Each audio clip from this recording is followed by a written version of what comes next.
Hello, Paula. Hello, Tim. People and connection.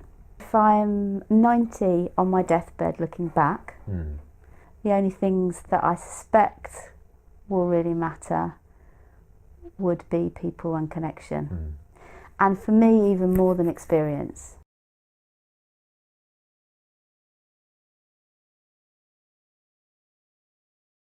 My favourite colour does change over periods of years, but at the moment it happens to be a moss fern green.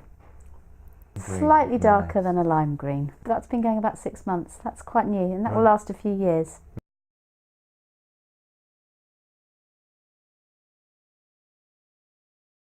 Oh gosh, this is something I think about all the time.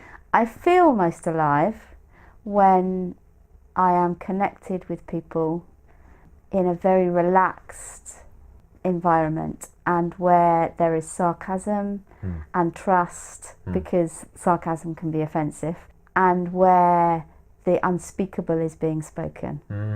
You can go through from hysterical laughter to very serious very quickly, and the two aren't exclusive of each other, that there is incredible humour in difficult, painful, serious topics.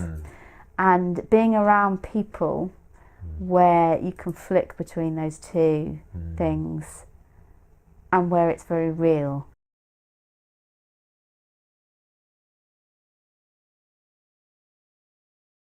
There is one coming to in my mind, but I'm not. And I think it's not necessarily because it was my favourite, but I think I had a very strong emotional reaction to it, which is why it's sticking in my head. And it's called Something to Brighten, and it was an arts film, and it was around child prostitution, and there was something really raw and shocking. It had quite a violent end, and the way that it was filmed was not polished. I can remember feeling really quite stunned. I'm not quite sure if it was my favourite film, but it's the one that definitely stands out.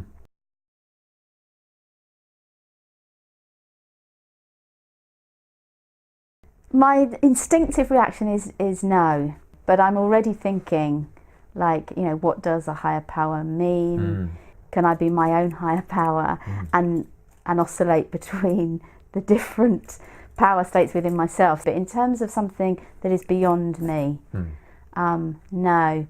And I don't think I want there to be, because what helps me live my life well is knowing that there's a lack of meaning in life, which connects with the higher power. I don't want there to be an afterlife. I don't want there to be something that happens when I die, because there's something so stark and clear about death being final that pushes one into living really well in the present moment. Well, at least it can help.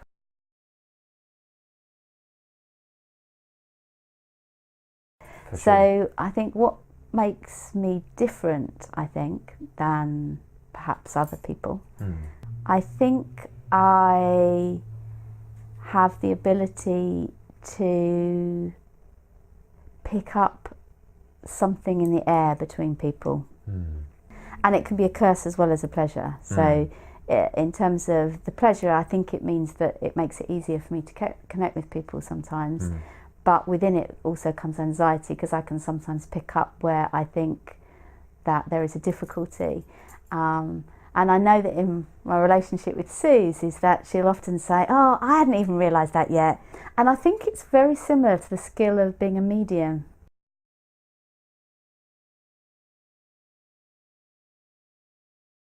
One song really stands out, but it's not about the song. It was because of the situation to which that song was presented to me, and it was about 2 weeks after I met Suze. Something had happened during that day, and I was feeling a bit down. And she emailed me over Carole King's track, "You Make the Earth Move." It was so right for that moment. One, it was upbeat. Two, it was a sort of Suze was telling me that I move her earth. And there was something about the way that had the ability to completely change my mood, not just temporarily, but for a longer period of time. That definitely is the song.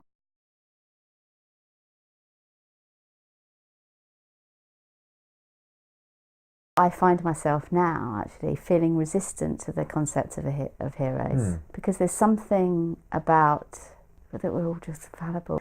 So the only way I can answer that, I think, is in terms of admiring. I had a boss, my first really good job, and I truly believe she has taught me what a good manager is. She managed me, you know, and that meant doing the difficult things as well as pulling in my emotional world, as well as pulling in my vulnerabilities and giving me motivation, but didn't shy away from the fact that there was a role to be managed. I think she probably had a huge influence on me that enabled my career as a people manager. There is so many people who have elements that I admire of them. You are one of them. Oh. No, and you genuinely are. Your self-awareness rocks. Your ability to be strong in your vulnerability is astounding, probably more than I've ever seen in anybody. Getting a little bit emotional.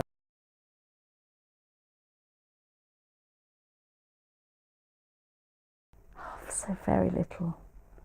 I think because I'm thinking all the time and questioning all the time, I find life exhausting. Because of wanting to live well, I think about the death quite a bit. I think what comes easily to me is emotions and talking and connecting with people. I can, with most people, quite easily get connections going. I don't find it easy getting people that I want to really be a friend with. So I don't find it easy finding my tribe.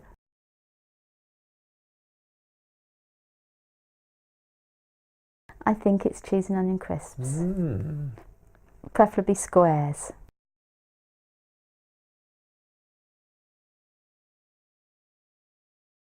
Death in general fascinates me. So yeah, death in history, individuals, loss, how people face that. The Rwandan genocide absolutely fascinated me. Understanding what drew that to happen and understanding both sides. I'm fascinated by the dynamics which turn good people who were neighbours with people into hatred enough so that you would kill.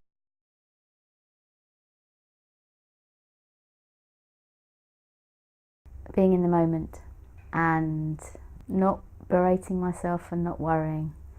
I think what would make my life less difficult is a really deep, truer sense that I am human, I'm not perfect, I make mistakes, it doesn't define me.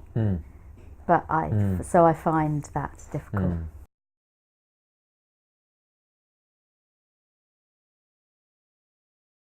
Written on the Body by Jeanette Winterson, which was, I would say, I think if you interview most lesbians, there's a coming out book in everybody. Right. That's my coming out book. Okay. A love story of somebody who is terminally ill and dying, which is a theme. It's beautiful and it's sexual and there's the most wondrous descriptions of bodies and being touched, and so as a coming out book it's just perfect.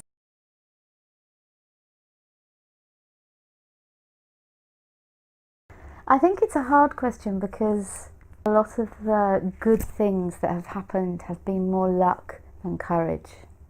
I had my first child when I was 16 and I'd had 4 children by the time I was 19. I was a good parent. You know, I wasn't going out clubbing, I took it very seriously. And I think in so many ways that experience healed me. And of course children should never be there to heal your own stuff, but that was the situation and that it did. So I could say that I'm proud of the fact that I was a young mum and parented well, but it was also my saving. Although I had not a GCSE to my name, that I fast-tracked to a university course when in my early 20s. Sort of like, I can't say that I can be proud of that because actually I was incredibly lucky. People took a punt on me. So I think I find it difficult to own pride. I think I am proud that I am the type of mother I have become to my adult children. I think that I've got that right.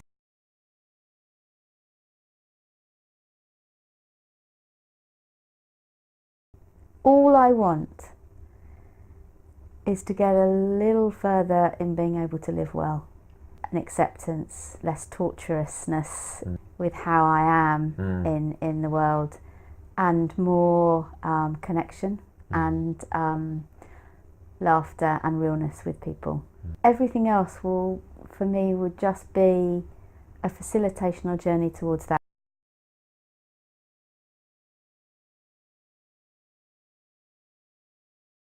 It reminds me, as I've been out of therapy for some time, how wonderful it is to talk about yourself and to hear out loud some of your thinkings and to be slightly challenged with holding a mirror up to some of your thoughts and some of your perceptions and some of your values and goals. That's a lovely thing. So thank you for that experience. Goodbye. Goodbye.